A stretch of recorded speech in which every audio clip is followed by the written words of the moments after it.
요한계시록은 사도 요한을 통해 전달된 하나님의 약속의 말씀입니다. 요한은 베드로와 함께 예수님께서 가장 사랑했던 제자 중에 하나지요. 요한은 아마 대제사장 집안과도 연줄을 가지고 있는 비교적 부유하고 영향력 있는 집안 출신인 것으로 그렇게 보여집니다. 갈릴리 바다에서 예수님의 부름을 받을 때 아버지가 소유하고 있던 배에서 아버지가 고용한 일꾼들과 함께 친형 야고보와 함께 그물을 깁고 있었거든요. 그러다가 예수님의 부름을 받아요. 나를 따라오라. 내가 너로 사람을 낚는 어부가 되게 하리라. 그 주님의 부르심을 듣고 모든 것을 버려두고 예수님을 따랐습니다. 친형 야고보와 함께. 그래서 예수님의 공생의 기간 동안 베드로, 야고보, 요한 요 세 사람은 각별하게 예수님의 사랑을 받았어요. 예수님의 사랑을 받은 요 각별한 세 명의 제자들이 예수님의 깊은 교제와 가르침 속에 있었습니다. 예수님께서 3년의 공생애를 마치고 이제 예루살렘으로 올라가셔서 십자가에 못 박혀 죽으시기 직전에 예루살렘으로 올라가는 여정 중에 예수님께 요한과 야고보의 어머니가 은밀하게 찾아옵니다. 그리고 예수님에게 청탁을 넣어요. 이 청탁에 녹취록이 있습니다, 여러분. 이게 녹취록이 돼서 녹취록을 공개할 거냐 말 거냐 시비가 많았는데 여러분, 이 녹취록이 공개가 되었습니다. 그게 마태복음 20장 20절에서 22절이에요. 이렇게 되어 있습니다. 같이 읽을까요? 그때에 세베대의 아들의 어머니가 그 아들들을 데리고 예수께 와서 절하며 무엇을 구하니? 예수께서 이르시되 무엇을 원하느냐? 이르되 나의 이 두 아들을 주의 나라에서 하나는 주의 우편에 하나는 주의 좌편에 앉게 명하소서. 예수께서 대답하여 이르시되 너희는 너희가 구하는 것을 알지 못하는도다. 내가 마시려는 잔을 너희가 마실 수 있느냐? 그들이 말하되 할 수 있나이다. 아멘. 여러분, 그 녹취록이 이렇게 공개가 된 거예요. 다 이 전문 용어로 뽀록이 났어요. 이것 때문에 제자들 사이에서 다툼이 났습니다. 세베대의 어머니, 세베대의 아들들 이렇게 표현되어져 있는데 예수님의 오른팔과 예수님의 왼팔의 역할을 맡겨달라, 이렇게 예수님께 청탁을 넣은 거예요. 예수님이 그 야고보와 요한에게 그리고 청탁을 넣는 어머니에게 묻습니다. 내가 마시려는 잔을 너희가 마실 수 있겠느냐? 라고 물어요. 예수님은 이 잔을 고난의 잔, 십자가를 의미하는 거였어요. 근데 야고보와 요한은 그것이 영광의 잔, 권력의 잔, 부와 명예의 잔이라고 착각했어요. 그래서 너무나도 담대하게 마실 수 있습니다, 우리도 마실 수 있습니다 라고 그렇게 확실하게 대답을 했죠. 예수님은 예루살렘에 올라가셔서 며칠 지나지 않아서 여러분 빌라도에게 체포됩니다. 그리고 모진 고통과 모진 아픔과 모진 모욕 속에 십자가에 달려 죽으시죠. 자, 이제 예수님과 같은 잔을 마실 수 있다고 말한 야고보와 요한의 차례가 되었습니다. 오른팔이 되겠다, 왼팔이 되겠다라고 하는 야고보와 요한은 어떻게 됐을까요? 오른팔이 되겠다라고 선택했던 요한의 형 야고보에 대한 야고보가 어떻게 됐는지가 사도행전 12장 1절에서 2절에 이렇게 나와 있어요. 여러분 같이 한번 읽을까요? 그때에 헤롯 왕이 손을 들어 교회 중에서 몇 사람을 해하려 하여 요한의 형제 야고보를 칼로 죽이니. 이게 지금 사도행전 12장 얘기입니다. 예수님의 12제자 중에 첫 번째로 순교한 사람이 야고보입니다. 야고보는 그렇게 예수님의 고난의 잔을 마신 첫 번째 제자가 되었고, 아이러니하게도 목베어 순교당함으로 예수님의 최측근 오른팔이 된 거예요. 가장 먼저 순교당함으로. 자, 그러면 왼팔이 되겠다고 한 요한은 어떻게 됐을까요? 요한의 소식이 오늘 읽은 본문 9절에 나옵니다. 오늘 9절을 같이 한번 읽어볼까요? 나 요한은 너희 형제요 예수의 환난과 나라와 참음에 동참하는 자라. 하나님의 말씀과 예수를 증언하였으므로 말미암아 반모라 하는 섬에 있었더니. 예수님의 왼팔이 되겠다라고 다짐했던 요한은 오늘 본문 속에서 마지막 순간까지 살아남은 12제자 중에 마지막 가장 늦게까지 살아남은 사람이 요한이에요. 그래서 요한의 형 야고보는 가장 먼저 목베어 순교당함으로 예수님의 오른팔이 되었고, 요한은 가장 늦게까지 살아 있음으로 예수님의 왼팔이 된 거예요. 죽어서 순교한 것이나 살아서 믿음을 지켜 순교하는 것과 마찬가지 삶을 요한은 살아가고 있었던 거죠. 그래서 오늘 9절에 보면 나 요한은 너희 형제요 예수의 환난과 나라와 참음에 동참하는 자라, 그렇게 말하고 있는 거예요. 말로 다 할 수 없는 핍박과 환난을 당하고 있고 그것을 참고 견디며 하나님의 나라, 예수의 나라, 그 아름다운 나라를 바라보고 있다, 그렇게 말하고 있는 거죠. 지금 요한은 반모라고 하는 섬에 유배되어 왔습니다. 고난과 박해의 현장에 와 있습니다. 그러면서 자신은 예수의 환난에, 예수의 참음에 동참하는 자다, 이렇게 말하고 있는데, 여기서 환난과 나라와 참음에 동참하는 자다라고 하는 이 말이 무슨 뜻이냐? 여러분, 이게 굉장히 잘 이해하고 넘어가야 될 말씀인데, 예수님을 구주로 고백하고 믿는 것은 요한이 살아있던 그 당시의 삶에서는 성도들과 교회들에게 굉장히 위험한 일이었습니다. 지난주에도 잠시 말씀드렸습니다만 로마의 도미티안 황제 시절에 교회를 향한 박해가 상당했습니다. 이 시대의 성도로 믿음을 지키고 살아가는 것은 여러분 가정에서 쫓겨날 일이고, 지역사회 공동체에서도 여러분 배척을 당할 수밖에 없는 일이고, 심지어는 직장과 생업을 잃어버릴 수도 있는 그런 일이었습니다. 이때 당시는 개인의 선택을 존중해주는, 그건 개인의 선택이지, 개인의 결정이지 라고 개인의 선택을 존중하던 그런 시대가 아닙니다.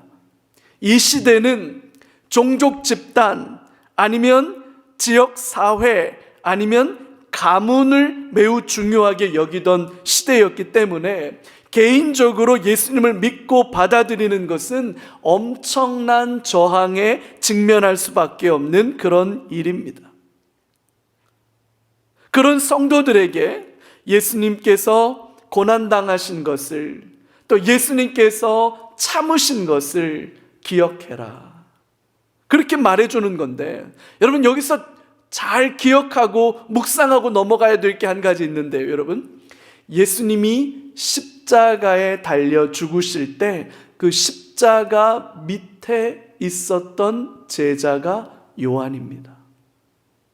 요한은 예수님이 달려 죽으셨던 그 십자가의 참혹함을, 그 비참함을 직접 목격한 제자라는 거예요.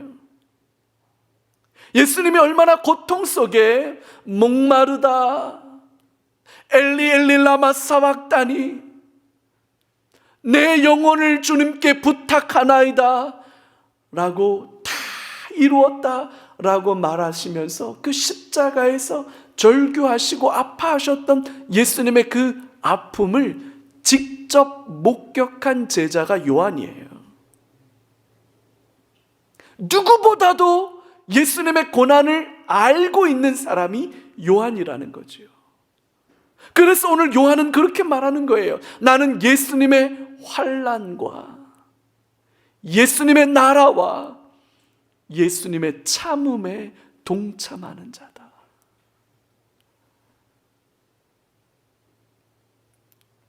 고난당하는 성도들의 아픔을 위로해 주는 거지요. 고난당하고 있는 성도들의 아픔을 붙들어 주기를 원하는 요한의 마음이 여러분 읽혀져야 하는 겁니다. 그러면서 요한 스스로도 나도 지금 유배되어 와서 이 반모라고 하는 섬에 유배되어 왔는데 나 자신도 예수의 환난에 동참하고 있다. 예수의 참음에 동참하고 있다. 그렇게 고백하고 있는 거죠. 그러나 여러분, 환난과 참음이 전부가 아닙니다. 그 환난과 참음 속에 있는 요한이 내 마음속에 예수의 나라에 대한 꿈을 나는 가지고 있다. 하나님 나라에 대한 꿈을 가지고 있다. 천국이지요. 천국에 대한 기대와 소망을 나는 가지고 있다. 그렇게 말하고 있는 거예요. 성도들에게 그 마음을 나누고 있는 건데, 오늘 본문 10절과 11절에 보면 요한계시록이 교회에 보내진 편지구나 라고 하는 게 아주 명확하게 드러나요. 10절에 보니까 주의 날에 내가 성령에 감동되어 내 뒤에서 나는 나팔 소리 같은 큰 음성을 들으니 이르되 내가 보는 것을 두루마리에 써서 에베소, 서머나, 버가모, 두아디라, 사데, 빌라델비아, 라오디게아 등 7교회에 보내라 하시기로. 자, 요한계시록은 교회들에게 보내진 편지다. 자, 그렇다면 여러분 여기에서 이걸 한번 질문해 봐야 합니다.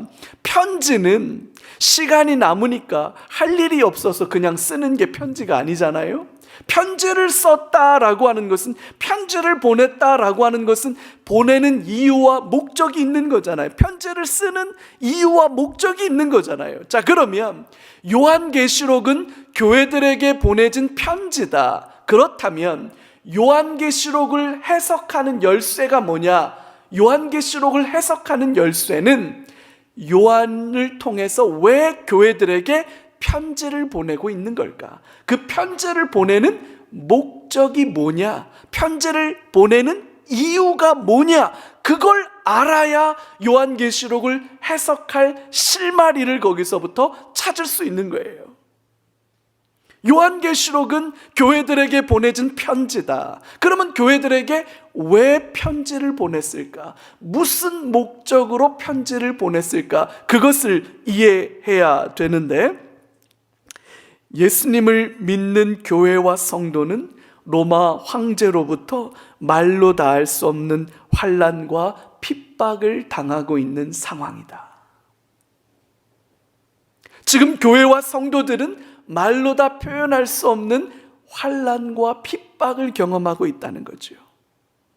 로마 황제가 주체가 돼서 핍박을 하고 있기 때문에 연약한 성도들은, 부족하고 힘이 없는 성도들은 황제의 권세와 위력에 눌려서 일방적으로 당할 수밖에 없는 현실이었다는 거예요. 자, 그러면 여러분 이렇게 생각해 보면 어떨까요? 황제로부터 일방적으로 당할 수밖에 없는 형편에 있는 성도들은 그 핍박과 환난을 당하면서 이런 고민을 하지 않았을까요? 부활하신 예수님은 도대체 어디 계시는 걸까? 왜 이 교회의 아픔과 이 교회의 상처와 이 교회의 고통을 돌아보시지 않는 걸까? 로마 당국으로부터 이렇게 핍박을 당하고 있는데, 환난을 당하고 있는데, 참고 있는데 왜 주님은 교회를 돌보시지 않는 걸까?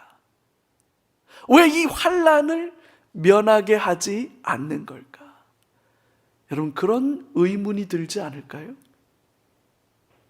저라면 그랬을 것 같아요. 왜 이런 고난을 당하고 왜 이런 어려움을 당하는데 예수님은 이런 어려움과 고난 속에 우리를 건져주시지 않을까? 부활하신 예수님은 도대체 어디 계시는 거야? 우리가 이렇게 아파하는 것을 알고는 계시는가? 그런 의문이 들 거예요. 더 나아가서 교회가 이렇게 핍박을 받고 교회와 성도들이 이렇게 어려움을 당한다면 이 핍박 속에서 나는 끝까지 신앙을 지켜낼 수 있을까? 나는 그렇다 치더라도 내 자식들은, 내 어린 자녀들은 믿음을 지켜낼 수 있을까? 이 세상에서? 여러분, 그런 고민이 들지 않겠어요?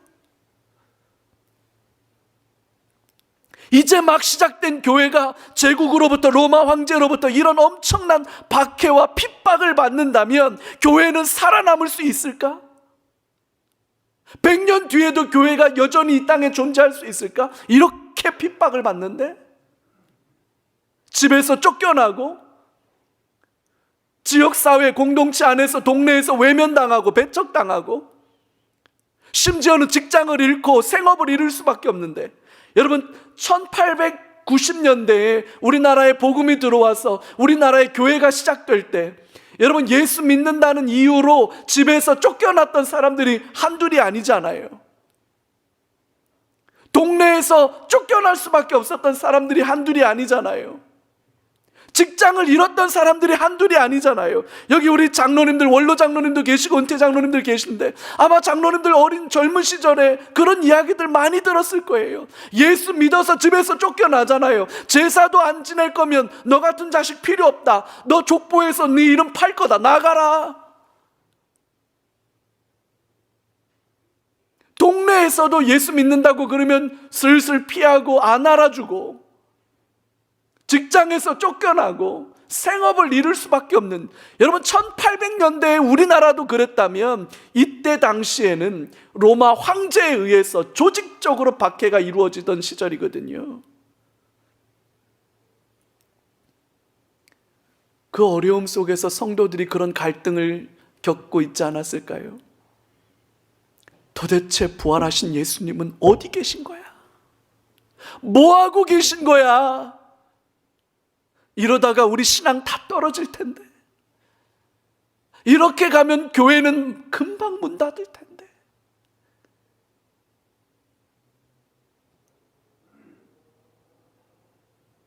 요한도 지금 반모 섬에 유배되어 와 있잖아요. 예수 믿는다는 이유로. 그러던 차에 요한이 환상 중에 부활하신 예수님을 봅니다. 근데 그 부활하신 예수님을 보는데 그 예수님은 너무나도 영광스러운 모습으로 요한에게 보여져요. 13절부터 16절까지가 그 부활하신 예수님에 대한 모습인데, 12절에 몸을 돌이켜 나에게 말한 음성을 알아보려고 돌이킬 때에 7 금촛대를 보았는데 그 촛대 사이에 인자 같은 이가, 부활하신 예수님을 말하는 거예요. 지금 요한이 환상 중에 그 촛대 사이에 인자 같은 이 부활하신 예수님을 보는데 그분이 어떤 모습이냐? 발에 끌리는 옷을 입고. 여러분, 발에 끌리는 옷이라는 게 무슨 뜻이냐? 여러분, 작업복의 특징이 있습니다. 작업복의 특징은 여러분 걸구적거려야 됩니까? 아니면 깡통에서 딱 떼야 됩니까? 네. 집에서 청소하실 때 끌리는 옷을 입으시면서 청소하시는 분 안 계시죠? 여러분, 드레스는 어떻습니까? 드레스는 물론 천이 모자란 것도 아닌데 막 이렇게 푹 파여가지고 천이 모자라서 저랬나 할 정도로 이렇게 저렴하게 만든 드레스도 있지만 대부분 드레스는 어떻습니까?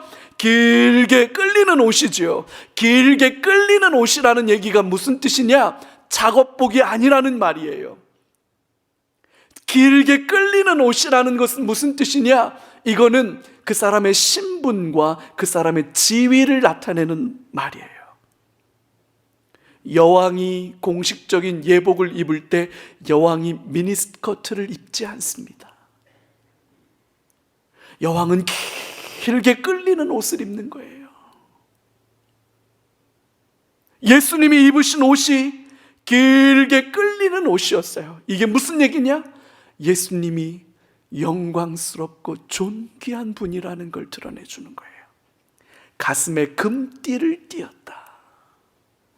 순금으로 된 띠를 가슴에 탁 메고 그의 머리와 털의 희기가 흰 양털 같고 눈 같다.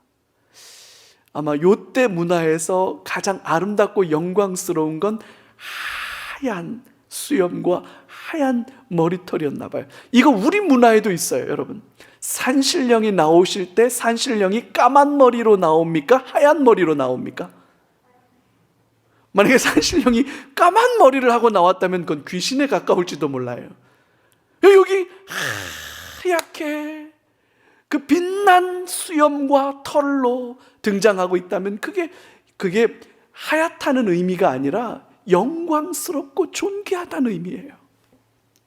그의 눈은 불꽃 같고 그의 발은 풀무에 단련한 빛난 주석 같고 그의 음성은 많은 물소리 같고. 여러분, 나이아가라 폭포에 가보신 분들 계셔요? 저는 안 가봤어요. 들은 얘기가 그래요. 나이아가라 폭포에 가보면 가기 전에 한참 전부터 큰 폭포 소리가 난다는 거 아니에요? 그래서 폭포 밑으로 가면 어떻다는 거예요? 폭포 소리가 너무 커서 말소리가 안 들린다잖아요. 많은 물소리와 같은 소리로 우리 주님이 말씀하신다. 그의 오른손에 7별이 있고 그의 입에서 좌우에 날선 검이 나오는 거예요. 그의 얼굴은 해가 힘있게 비치는 것 같더라. 예수님을 봤는데 그 예수님의 모습이 너무나도 영광스럽고 너무나도 존귀하고 아름다워요. 로마 황제와는 비교될 수 없는 신적인 영광과 권능이 충만한 모습입니다.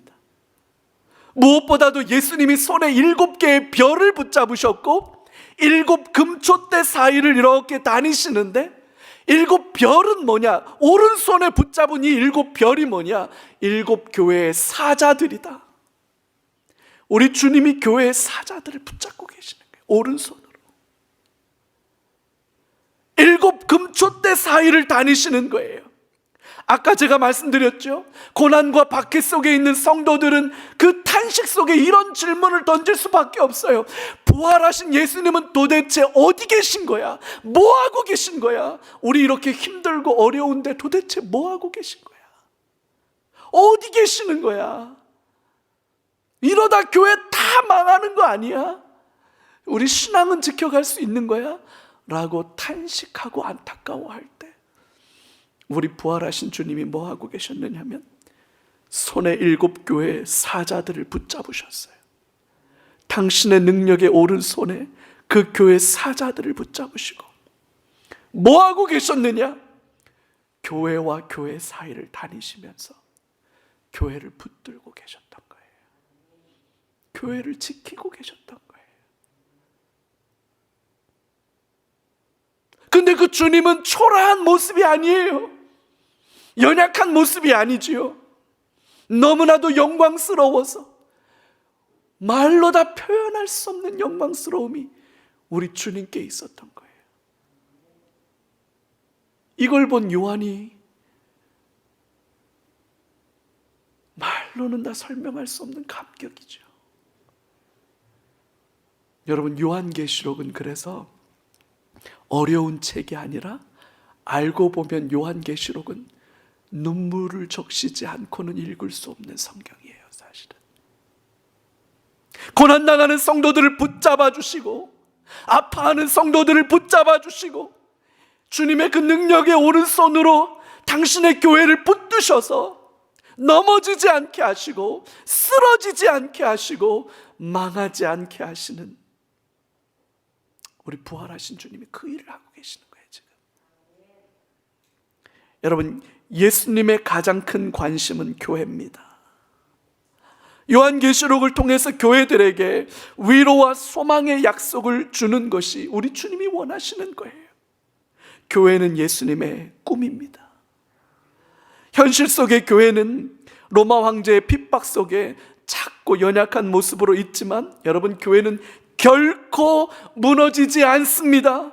결코 쓰러지지 않아요. 왜냐하면 로마 황제보다도 도미티안, 로마 황제가 뭐기에 부활하신 주님 앞에 설 수 있겠어요?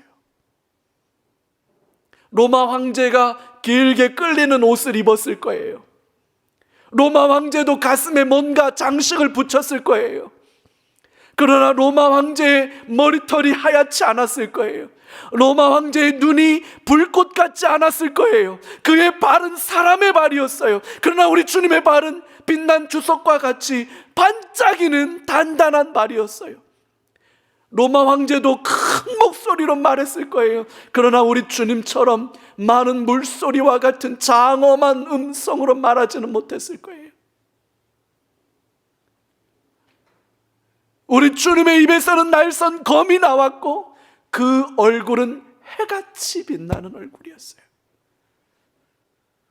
도미티안 따위가 뭐예요? 로마 황제 따위가 뭐예요? 교회의 주인은 부활하신 예수님인데, 그 주님이 당신의 교회를 붙들고 계시는 거예요. 교회와 교회 사이를 다니시면서 교회를 지키고 계시는 거죠. 그래서 여러분, 요한계시록의 핵심은 교회예요. 교회. 요한계시록이 말하는 교회의 특징이 몇 가지 있는데, 우리 그것을 살펴보면서 말씀을 정리해 보려고 합니다. 첫 번째로, 요한계시록이 말하는 교회는 예수님의 신부라고 묘사하고 있습니다. 요한계시록은 하나님의 언약 백성들의 모임인 교회를 신부로 비유하는데, 교회를 신부로 비유하는 것은 구약 성경에 아가서나 이사야서나 예레미야서에 이미 등장하고 있는 내용이기도 해요. 근데 구약 성경의 이 모습은 은유적이고 비유적으로 희미하게 등장하는데, 요한계시록은 아주 명시적으로 교회를 예수님의 신부라고 그렇게 말합니다. 요한계시록 21장 9절에 이렇게 말하고 있어요. 같이 한번 읽을까요? 7 대접을 가지고 마지막 7 재앙을 담은 7 천사 중 하나가 나와서 내게 말하여 이르되, 이리 오라. 내가 신부 곧 어린 양의 아내를 내게 보이리라 하고. 어린 양의 아내가 바로 교회입니다. 어린 양은 부활하신 예수 그리스도를 말하죠. 교회는 예수님의 신부입니다. 교회가 예수님의 신부, 그리스도의 신부라고 하는 말은 여러분 굉장히 놀랍고 영광스러운 표현이에요. 예수님이 누굽니까? 예수님이 어떤 분이십니까? 우리 방금 봤잖아요. 예수님이 어떤 분이십니까? 부활하신 예수님은 너무나도 영광스럽고 너무나도 존귀하신, 하늘과 땅의 모든 권세를 가지신 우주와 역사의 주인이신 분이시잖아요. 모든 무릎이 꿇어서 예수를 주로 고백해야 할 수밖에 없는 존귀하고 영광스러운 분이시잖아요. 할렐루야. 여러분, 그 예수님의 부인이 누구라고요? 교회라고요. 그렇다면 교회는 예수님의 영광과 예수님의 존귀함과 예수님의 아름다움을 교회가 똑같이 나누어 갖는 거예요. 근래 우리나라 대선을 앞두고 유력한 대선 후보의 부인이 이런저런 얘기가 있어서 후보 부인이 공인이냐 아니냐 이런 얘기 많이 하잖아요. 근데 여러분, 대통령에 당선이 되면 대통령의 부인은 영부인이 되는 거예요. 대통령과 동일한 의전을 받습니다. 한낱 나라의 대통령 부인만 돼도 여러분 경호원들이 따라다니고 의전을 받아서 국가 원수에 준하는 의전을 받아요. 그게 부인이거든요. 예수 그리스도의 부인이, 예수 그리스도의 신부가 교회입니다. 교회는 여러분 영광스러운 거예요. 교회는 존귀한 겁니다. 여러분 절대 교회를 우습게 보면 안 돼요. 여러분 교회를 절대 만만히 보면 안 됩니다. 쉽게 보지 마세요. 예수님의 신부입니다. 예수님과 동등된 지위와 그 영광과 그 권능을 교회가 나누어 갖는 거예요. 교회 무서운 줄 알아야 돼요.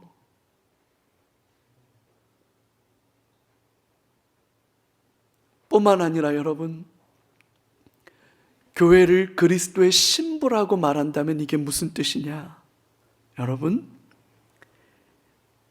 교회가 예수님의 신부라면 예수님은 당신의 신부인 교회를 보호한다는 뜻입니다. 아무리 못난 남편이라도 제 아내는 지키는 겁니다.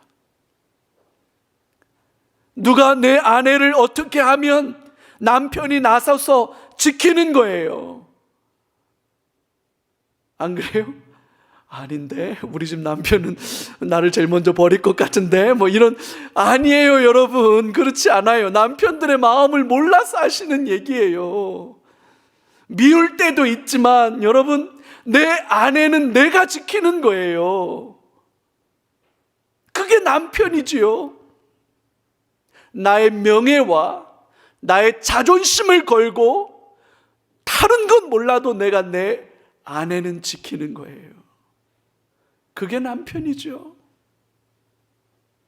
교회를 그리스도의 신부라고 말한다면 남편 되시고 신랑 되신 예수님은 당신의 교회를 당신의 명예와 당신의 자존심을 걸고 지키는 거예요. 안 그렇겠어요, 여러분?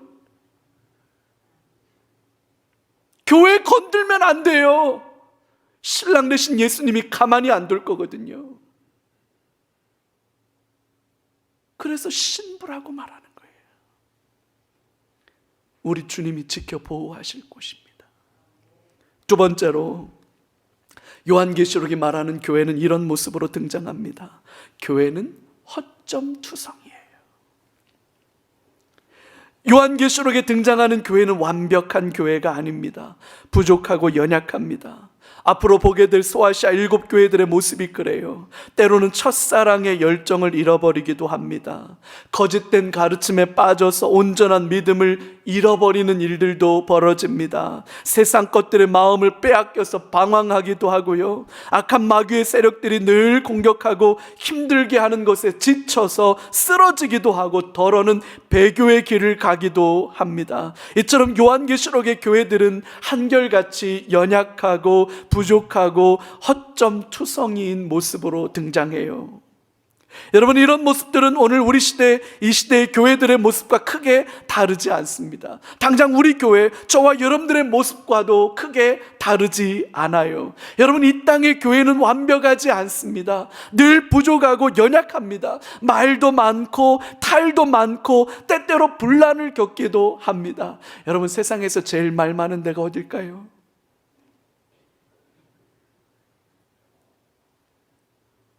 최소한 1, 2, 3위 안에는 들어갈 거예요, 우리가. 그죠?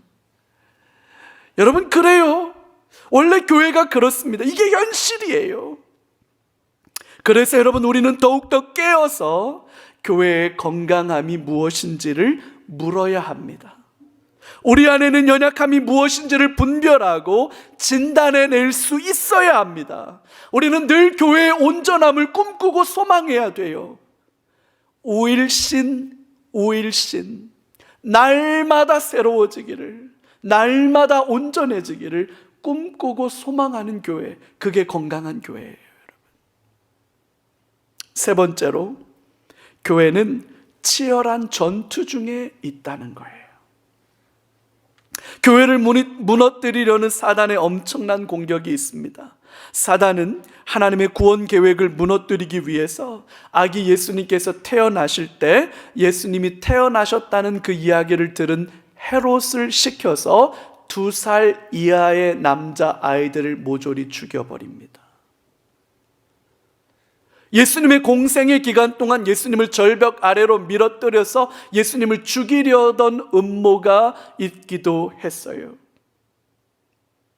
결국 사단의 집요한 공격을 통해서 예수님을 빌라도 법정에 세웠고 마침내 예수님을 가장 잔인하고 비참한 방법으로 십자가에 못 박아서 죽여버립니다. 그것으로도 모자라서 여러분 바위를 파고 만든 무덤에 그 시신을 그 안에다 넣어버리고 무거운 돌멩이를 가져다가 입구를 막아버렸어요. 예수님의 시신마저도 그냥 그 무거운 돌멩이로 그렇게 막아버렸거든요. 하지만 여러분, 사단의 계획은 결코 성공하지 못합니다. 부활의 새벽 일찍 죽음의 권세를 깨뜨리시고 예수 그리스도께서 부활하셨습니다. 할렐루야. 그 무거운 돌멩이 굴려오느라고 애썼는데 부활의 날 새벽에 부활하신 우리 예수님은 그 돌멩이를 마치 공깃돌 굴려버리시듯 굴려버리셨습니다. 사망이 우리 예수님을 가둘 수 없었고 무거운 돌멩이가 우리 예수님을 가둘 수 없었습니다. 예수님께서 이런 고난과 어려움을 당했다는 것을 교회들은 상기할 필요가 있습니다. 왜냐하면 교회를 이렇게 박해하는 사단의 공격이 있을 것이기 때문입니다. 교회가 사단의 공격을 받아 어려움에 처하는 것은 전혀 이상한 일이 아닙니다. 그래서 요한계시록 안에 교회는 끊임없이 사단의 공격과 시험 앞에 노출되어 있는데 할 수만 있으면 택한 자라도 넘어뜨리기 위해서 우는 사자와 같이 삼킬 자를 두루 찾고 있다고 경고했던 베드로의 경고가 무색하지 않을 정도로 지금 교회는 환난과 고통 속에 있었어요. 그러면서 베드로전서 4장 12절에서 13절, 우리 이 말씀을 다시 한번 기억할 필요가 있습니다. 함께 읽을까요? 사랑하는 자들아, 너희를 연단하려고 오는 불시험을 이상한 일 당하는 것 같이 이상히 여기지 말고 오히려 너희가 그리스도의 고난에 참여하는 것으로 즐거워하라. 이는 그의 영광을 나타내실 때에 너희로 즐거워하고 기뻐하게 하려 함이라. 할렐루야. 요한계시록이 말하는 교회의 네 번째 특징은 이렇습니다. 교회는 최종적으로 승리한다는 거예요. 교회를 향한 사단의 공격이 제 아무리 집요하고 거세다 할지라도 여러분, 교회는 결국 승리합니다. 할렐루야. 이게 요한계시록의 결론이에요. 시험을 참고 견디는 교회에게 우주적이고 역사적인 승리가 주어집니다. 그래서 요한계시록은 승리의 책입니다. 소망의 책입니다. 그 이유를 요한계시록에 담고 있어요. 그래서 요한계시록 끝에 가보면 영광스러운 주님의 나라가 하늘로부터 임하는 환상으로 끝이 나는 거예요. 눈물이 없고 아픔이 없고 슬픔이 없고 고통이 없는 곳의 모습으로 끝나는 거예요. 그러면서 우리 주님 약속하시는 거예요. 내가 속히 오리라. 그때 성도들이 노래하지요. 마라나타, 아멘, 주 예수여 오시옵소서. 요한계시록은 승리의 책입니다. 소망의 책이에요. 오늘을 견디고 오늘을 이기고 오늘을 참음과 환난에 동참하는데 예수의 나라에 대한 꿈을 가슴에 품고, 그게 교회지요. 그게 요한계시록이지요. 그래서 여러분, 요한계시록은 눈물 없이 읽을 수 있는 책이 아니에요. 교회는 예수 그리스도의 신부입니다. 하지만 연약하고 부족하기 이를 데 없습니다. 초라합니다. 이런 연약한 교회를 공격하는 사단의 불시험이 있습니다. 곧 꺼져버릴 것 같고 무너져 내릴 것 같은 위태로움이 있습니다. 하지만 여러분, 교회는 승리합니다. 교회가 결국 이깁니다. 지금 저와 여러분들의 모습과 상관없이 이것은 결정된 미래입니다. 2022년을 시작하면서 우리가 귀 기울이고 들어야 할 말씀이 교회론이라는 확신을 갖게 됩니다. 지금 현재 우리는 어떤 모습인지를 말씀의 거울에 비추어 보아야 합니다. 우리가 잘하고 있는 것은 무엇인지, 또는 우리가 잘못하고 있는 것은 무엇인지를 알아야 합니다. 또한 우리가 싸우는 싸움을 어떻게 싸워가야 할지를 알아야 합니다. 이 시대를 향한 사단의 공격이 어떤 건지를 분별할 수 있어야 합니다. 그렇게 할 때 우리는 건강한 교회가 무엇인지를 발견하게 될 수 있을 줄로 확신합니다. 우리가 건강한 교회로 세워질 때 저와 여러분들은 본질적으로 복음 안에 있는 행복을 누리는, 기쁨을 누리는 성도의 삶을 살아갈 줄로 믿습니다. 주 안에서 사랑하는 성도 여러분, 우리 교회가 그런 교회로 세워질 수 있기를 간절히 소망합니다. 하나님이 이 시대에 우리 교회를 그 아름다운 교회로 세워갈 줄로 믿습니다. 아멘. 우리 시간에 같이 한번 기도할까요?